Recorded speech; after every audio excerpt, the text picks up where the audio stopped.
할렐루야. 9월 25일 토요일입니다.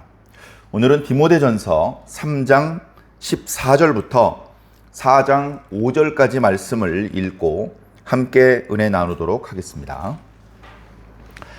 내가 속히 네게 가기를 바라나 이것을 네게 쓰는 것은 만일 내가 지체하면 너로 하여금 하나님의 집에서 어떻게 하여야 할지를 알게 하려 함이니 이 집은 살아계신 하나님의 교회요 진리의 기둥과 터니라.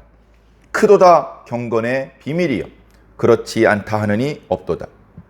그는 육신으로 나타난 바 되시고 영으로 의롭다 하심을 받으시고 천사들에게 보이시고 만국에서 전파되시고 세상에서 믿은 바 되시고 영광 가운데서 올려지셨느니라. 그러나 성령이 밝히 말씀하시기를 후일에 어떤 사람들이 믿음에서 떠나 미혹하는 영과 귀신의 가르침을 따르리라 하셨으니 자기 양심이 화인을 맞아서 외식함으로 거짓말하는 자들이라. 혼인을 금하고 어떤 음식물을 먹지 말라고 할 터이나 음식물은 하나님이 지으신 바니 믿는 자들과 진리를 아는 자들이 감사함으로 받을 것이니라. 하나님께서 지으신 모든 것이 선함에 감사함으로 받으면 버릴 것이 없나니 하나님의 말씀과 기도로 거룩하여 짐이라. 아멘. 예, 감사합니다. 오늘은 특이하게 두 장에 걸쳐서 디모데전서 3장 뒷부분과 4장 앞부분을 연결지어서 묵상하도록 하겠습니다. 4장 1절에 그러나라는 접속사로 시작되면서 그 앞부분과 뒷부분이 연결되어 있기 때문에 그렇습니다. 내용을 간단히 살펴보겠습니다. 14절에는 사도 바울이 왜 지금 이렇게 디모데에게 편지를 쓰고 있는지 그 편지를 쓴 기록 목적에 대해서 이야기하고 있습니다. 내용은 간단하죠. 사도 바울의 마음은 속히 디모데에게 가고 싶은 것입니다. 이유는 무엇일까요? 디모데를 사랑하기 때문에, 디모데를 빨리 보고 싶어서, 그리고 디모데가 하는 일을 돕고 싶어서, 그리고 디모데를 지금 에베소 교회를 섬기도록 그렇게 부탁을 해 놓았는데 그 에베소 교회 성도들도 어서 빨리 보고 싶어서, 교회에 여러 거짓 교사들이 들어와서 성도들을 흔들고 있는데 그 문제를 빨리 해결하고 성도들을 든든하게 세우기 위해서, 그런 여러 가지 선한 목적들을 위해서 사도 바울은 진심으로 에베소 교회에 그리고 디모데에게 빨리 가고 싶었을 것입니다. 그러나 사도 바울은 홀몸이 아닙니다. 사도 바울은 그 누구와도 상관없이 그저 혼자만의 몸이 아니죠. 다시 말해서 하나님의 종입니다. 하나님의 일꾼이죠. 사도 바울이 섬겨야 될 성도들이 에베소 지역에만 있는 것은 아닙니다. 마케도니아 지역에도 있고 아덴 지역에도 있고, 그래서 사도 바울은 그 모든 성도들을 위해서 기도하고 그리고 지금 자신의 앞에 있는 성도들을 위해서 최선을 다하고 있는 것이죠. 그렇기 때문에 사도 바울은 마음은 지금이라도 모든 일을 던져놓고 디모데에게, 에베소 교회 성도들에게 달려가고 싶지만 그럴 수만은 없었습니다. 마음은 그렇지만, 그러나 지금 현재 사도 바울이 위치한 곳에서, 거기서 주님께서 부탁하신 또 일들이 있기 때문에 그렇게 자기 마음 먹은 대로, 자기 기분대로 그렇게 움직일 수는 없는 것이죠.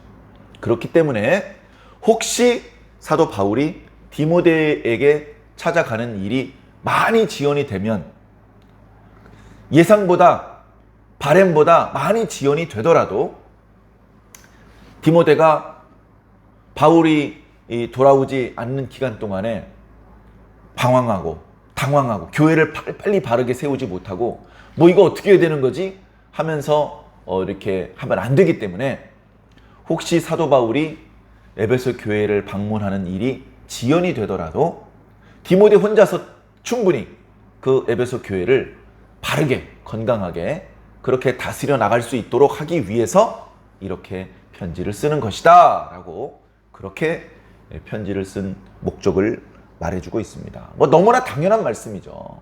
너무나 당연한 말씀입니다. 자, 그런데 이렇게 말씀하시면서 이렇게 표현하고 있습니다. 자, 15절에 보니까 만일 내가 지체하면 너로 하여금 하나님의 집에서, 에베소 교회, 그 교회를 하나님의 집에서라고 표현을 하고 있습니다. 당시에는요, 오늘날과 같은 교회 건물이 없습니다. 교회 건물이 없어요. 교회에서 우리가 하나님께 예배를 드리는 그런 건물, 그런 시설물, 이런 게 없었다고요. 과거에는 이스라엘 백성들이 애굽에서 나올 때 하나님께서 성막을 만들라고 말씀하셨죠. 성막 이전에는 그야말로 아무것도 없었습니다. 그저 하나님께서 특정한 개인에게 나타나 주셨습니다. 꿈으로도, 때로는 환상으로도, 때로는 사람의 모습으로 나타나기도 하셨죠. 그 하나님의 종들은 영적으로 특별히 깨어서 어떤 방법으로 하나님께서 찾아오시든지 하나님인 줄 알아보고 영접하며 그 하나님과 소통할 수 있는 은혜를 주셨습니다. 그렇기는 했지만 우리가 느끼는 것보다 더 강렬한 은혜를 그분들은 경험을 하긴 했지만, 그러나 하나님께 예배드리는 장소, 시설물, 그런 것들이 고정적으로 없던 시대였습니다. 그저 하나님의 종이 가는 곳에 하나님의 영이 따라가 주셨고, 그곳에서 단을 쌓고 하나님 앞에 제사를 드리면 하나님께서 들으셨고, 시시때때로 하나님께 기도를 올리면 하나님께서 그것을 들으셨으며 다양한 방법으로 응답을 주셨죠. 그러다가 출애굽 때 모세를 통해서 주신 계명, 그리고 그때 바로 성막을 만들도록 해 주셨던 것입니다. 성막은 광야에서 이스라엘 백성들이 행군함에 따라 움직였습니다. 이스라엘 백성들과 함께 하나님께서 동행하신다는 것을 시각적으로도 보여주신 것이죠. 그러다가 하나님께서 아브라함과 이삭과 야곱에게 약속하셨던 가나안 땅을 400년 후에 그들의 후손들에게 온전히 넘겨주셨습니다. 이제 더 이상 성막은 이 동네 저 동네로 옮겨 다닐 필요가 없었습니다. 물론 모압 평지에 있던 이스라엘 백성들이 요단강을 건너서 가나안 땅으로 넘어갈 때 제사장들이 언약궤를 메고 그 요단강을 건너갔습니다. 우리가 잘 아는 것처럼 흐르던 요단강 물이 중간에 멈추었습니다.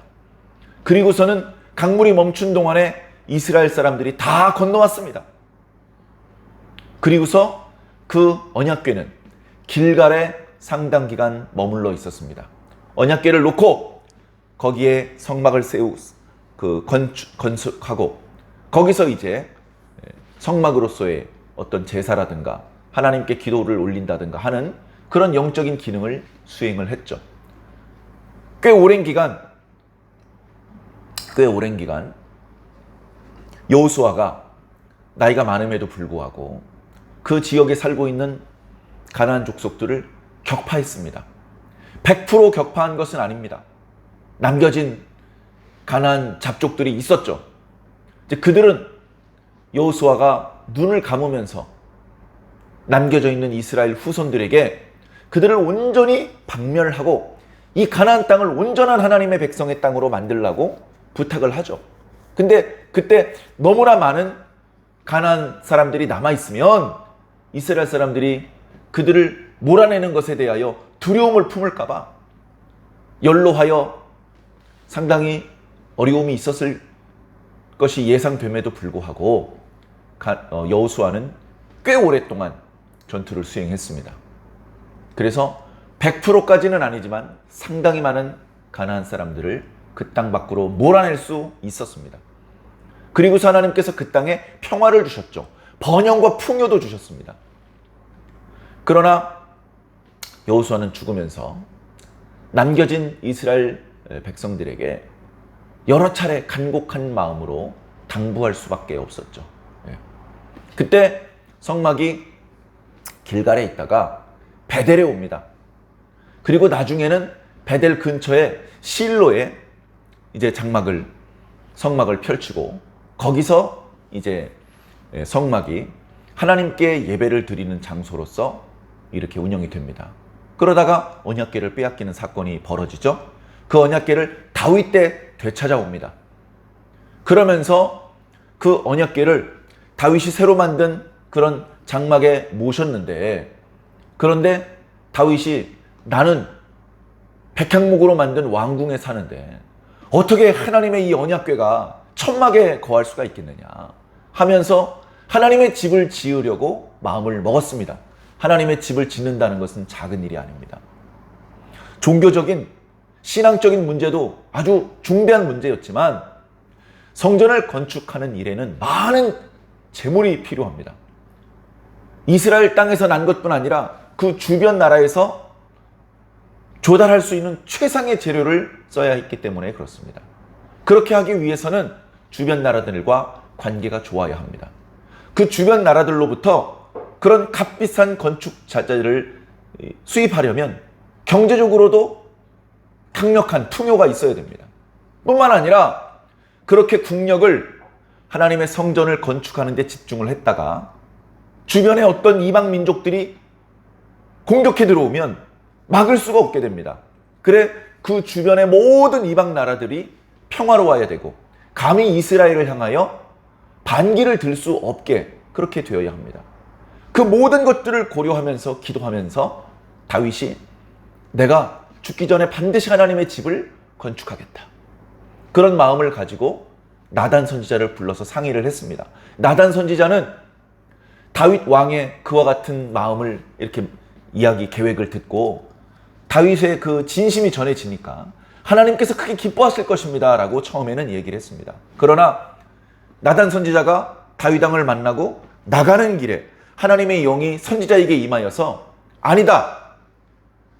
다윗을 통해서는 나의 집을 건축할 수 없을 것이다. 그렇게 말씀을 하셨습니다. 그래서 나단 선지자가 다시 다윗 왕을 찾아 들어와서 하나님께서 말씀하시기를 당신에게 큰 복을 주신다고는 하셨습니다. 그러나 당신의 손으로 성전을 지을 수는 없고 당신의 아들의 손을 통해서 성전을 건축할 거라고 하셨습니다. 이를 위해서 당신의 아들 그리고 그 아들의 아들이 계속해서 영원히 왕위를 이어가게 해주실 것을 약속해 주셨습니다. 바로 다윗 언약의 말씀을 축복으로 주신 것이죠.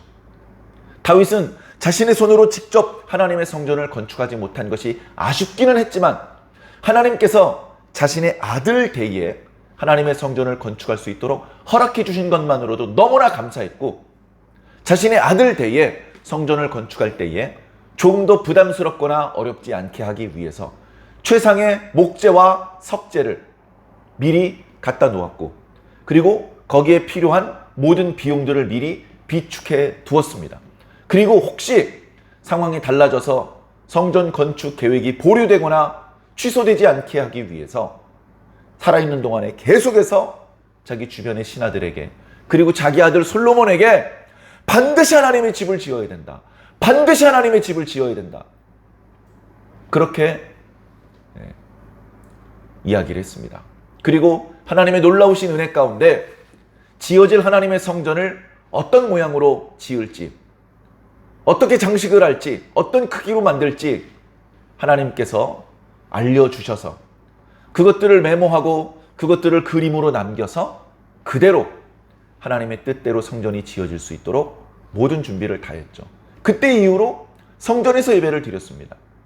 지금은 어떻습니까? 그 성전은 무너졌죠. 느부갓네살 때 무너졌고 스룹바벨 때 다시 재건했고 또 헤롯 왕 때 증축했었지만 또 다시 로마 시대 때 그 성전은 무너졌습니다. 그리고 다시 재건되지 못했습니다.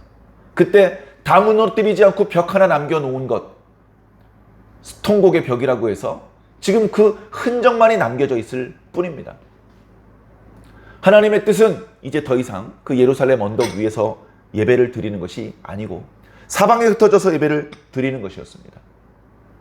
이스라엘 백성들은 유대 땅에만 살 수가 없어서 사방에 흩어졌지만 그들이 하나님을 향한 열정은 식지 않았기 때문에 곳곳에 유대인 남자 10명이 있는 곳에는 회당을 만들어서 안식일 때마다 거기 모여서 율법을 읽고 하나님을 믿는 신앙을 돈독히 하기 위해서 최선을 다했습니다. 사도 바울은 예수님은 바로 그 회당에서 복음을 전파하셨던 것이죠. 그런데 사도 바울이 회당에서 복음을 전하는 것들을 유대인들이 싫어하기 시작했습니다. 금지시키기 시작했습니다. 그래서 비로소 사도 바울은 회당 외의 별도의 장소에서 복음을 전파하기 시작했던 것입니다. 그때만 해도 교회에서 이렇게 예배를 드리는 것을 그 주 목적으로 한 독립된 교회 건물은 없었습니다. 그냥 성도들 중에서 넓은 방이 있는 그런 성도들의 집에 모여서 거기서 이제 복음을 들었던 것이죠. 그게 교회의 원형입니다. 바로 그것, 그 가정교회, 바로 그것을 지금 사도 바울은 하나님의 집이라고 표현을 한 것입니다. 하나님의 집, 작은 도시에는 이렇게 가정교회가 하나밖에 없었을 것입니다. 그러나 도시가 좀 커지면 이런 가정교회가 한 군데만 있을 수는 없죠. 우리나라 서울이 가장 큰 도시 아닙니까? 서울에 교회가 하나만 있다고 생각해 보십시오. 예수님 믿는 사람이 어떻게 그곳에 다 모일 수 있습니까? 그럴 수 없죠. 그래서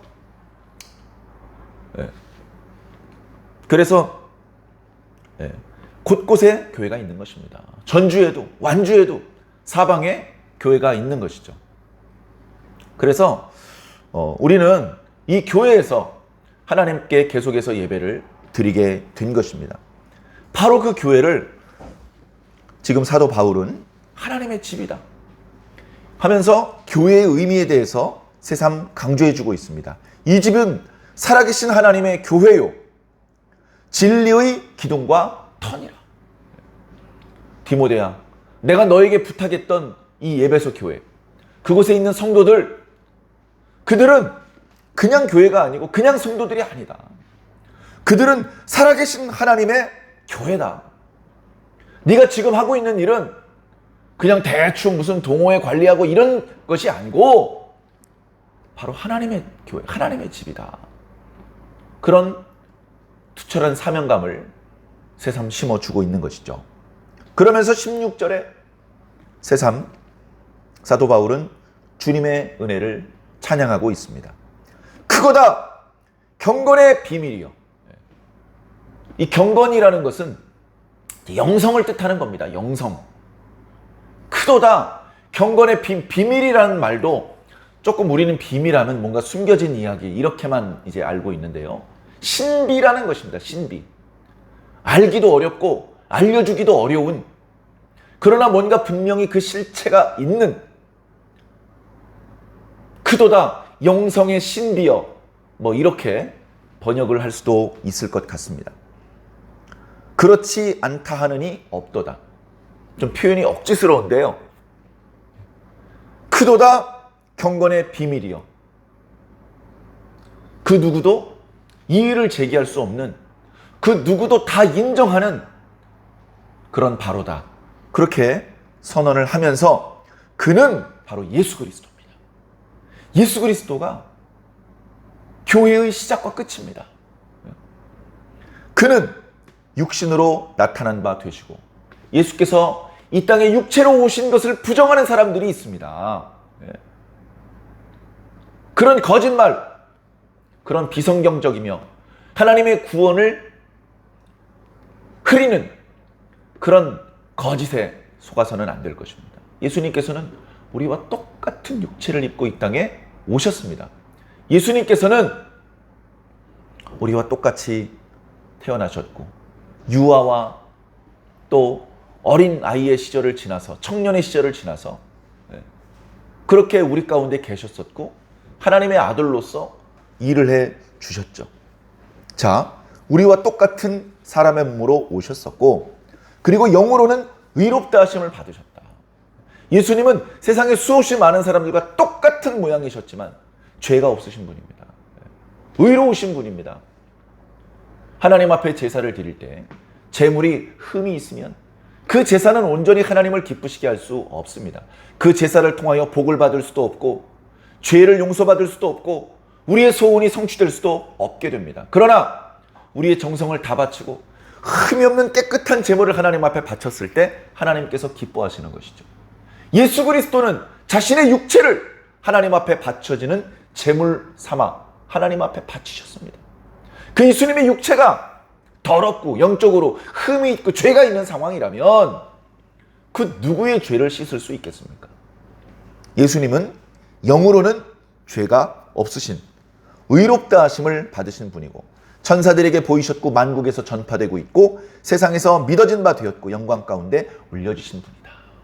바로 이 예수 그리스도, 이 예수 그리스도에 대한 복음이 선포되는 곳이기 때문에 교회는 진리의 기둥과 터다. 교회를 세울 때 터를 닦아야 되고 기둥을 세워야 됩니다. 물론 지붕도 있어야 되죠. 무엇이 그 역할을 하고 있느냐? 예수 그리스도. 아이고, 여기 기둥이 너무 가늘어 보이는데 다른 기둥으로 바꾸자. 아니, 예수 그리스도라는 기둥을 뭘로 바꿀 수 있단 말입니까? 대체 불가 유일무이의 유일한 구세주가 되어 주셨다는 것이죠. 자, 그러면서 4장으로 넘어가죠.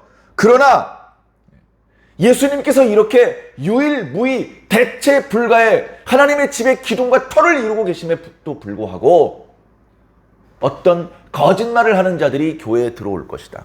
성령님께서는 이미 말씀하셨다. 교회에 거짓말을 하는 사람이 들어올 것이라고. 심지어 예수님께서도 말씀하셨습니다. 예수님께서 우리가 잘 아는 것처럼 마태복음 24장 같은 곳에 보면 거짓 선지자들이 일어날 것이다. 그들에게 미혹을 받지 않도록 주의하라. 그들의 열매로 판단을 해라. 그런 말씀을 주님께서 이미 주셨었죠. 그렇게 예고를 하시더니 정말로 교회에 거짓말하는 자들이 들어왔다. 그들은 미혹의 영과 귀신의 가르침을 따르는 자들이다. 양심의 화인을 맞아서 양심이 고장났다는 뜻이에요. 양심이 있다고 칩시다. 그게 어떤 눈에 보일 수 있는 물체로 이렇게 그렇게 보여줄 수 있는 것은 아니지만 그 양심이라는 것이 있는데 거기에 시뻘겋게 달궈진 쇠로 여기저기 지져놨다고 칩시다. 완전히 병들고 고장나 버리는 거예요. 제대로 기능을 할 수 없습니다. 눈에 큰 충격을 가하면 시력을 잃어버리는 것처럼, 귀에 큰 충격을 받으면 청력을 잃어버리는 것처럼 이 양심의 화인을 맞아서 양심 본연의 기능을 할 수 없게 됩니다. 양심은요, 하나님의 속성이 남아있는 아주 소중한 부분입니다. 그 부분에 병이 들면요, 거짓말을 하면서도 죄책감도 없고요, 부끄러움도 없고요. 사람은요, 부끄러움이 있어야 돼요. 집에 강아지를 길러보니까요, 속옷도 안 입고 부끄러운 걸 그냥 내놓고 다니는데요, 제가 이렇게 얼굴을 보니까 조금도 부끄러워하지 않아요. 사람은 그렇게 하고 있으면 부끄러움을 느껴야 됩니다. 그걸 느끼지 못한다면 그 사람 속에 중요한 기능을 상실한 거예요. 지금 교회에 들어와서 거짓말을 늘어놓고 있는 사람이 그렇게 영적으로 고장나 있는 사람이라는 말씀을 하고 있는 것입니다. 그래서 그들은 외식함으로 겉으로는 진짜 더 주의 종보다 더 주의 종처럼 멋들어져요. 인물도 좋고 목소리도 좋을지 몰라요. 그러나 그들이 하는 말의 내용은 거짓말이다. 그래서 성경은 사람을 볼 때 외모로 판단하지 말라고 하셨던 것 같아요. 이것은 교회에서 주의 종을 바라볼 때도 마찬가지고, 회사에서 직원을 뽑을 때도 마찬가지고, 사위와 며느리를 맞아들일 때도 똑같은 것 같습니다. 외모는요, 요즘 외모 지상주의잖아요. 외모를 너무 중요하게 생각하고요, 외모가 좋은 것이 여러모로 좋다, 기왕이면, 그런 생각에 성형 천국이 된 세상이 미쳐 돌아가고 있는 것입니다. 그렇게 겉모습에 치중하는 과정에 뭐가 소홀해지고 있습니까? 우리의 내면, 우리의 인격, 인성, 영성, 이런 부분이 소홀해지고 있지 않습니까? 점점 더 잔인해지고 있고요, 무정해지고 있습니다. 그나마 교회가 세상에 빛과 소금 역할을 하면서 우리가 이렇게 양심을 잃어버리면 안 됩니다, 이렇게 무정해지면 안 됩니다 하면서 세상이 완전히 칠흑같이 어두워지지 않도록 등대처럼 빛을 발하고 있고, 그리고 성도들이 모범적으로 선을 행함으로 해서 세상이 아직 다 썩지 않았음을 그렇게 보여주고 있는데요, 그것만 가지고는 부족하죠. 그런데 교회 안에 들어와 있는 이런 양심의 화인을 맞은 자들은 교회 안에서조차 사랑의 온기를 식어버리게 만드는 그런 사람들인 것입니다. 3절에 보니까 구체적으로 그 사람들이 혼인을 하지 말라고 말할 것이다. 금욕적으로 살라고 말할 것이다. 그리고 어떤 음식은 먹지 말라고 말할 것이다. 율법에도 먹지 말라고 하는 음식들이 많이 있죠. 그것 말고도 특정 음식물을 먹으면 안 된다. 우리가 하나님의 경건한 백성이 되어야 되기 때문에 저 음식은 부정하다라고 말할 것이다. 그러나 결국은 뭡니까? 그 거짓 교사들이 하는 말은 다 거짓말이다. 귀담아 들을 가치가 없는 것이다. 혼인해.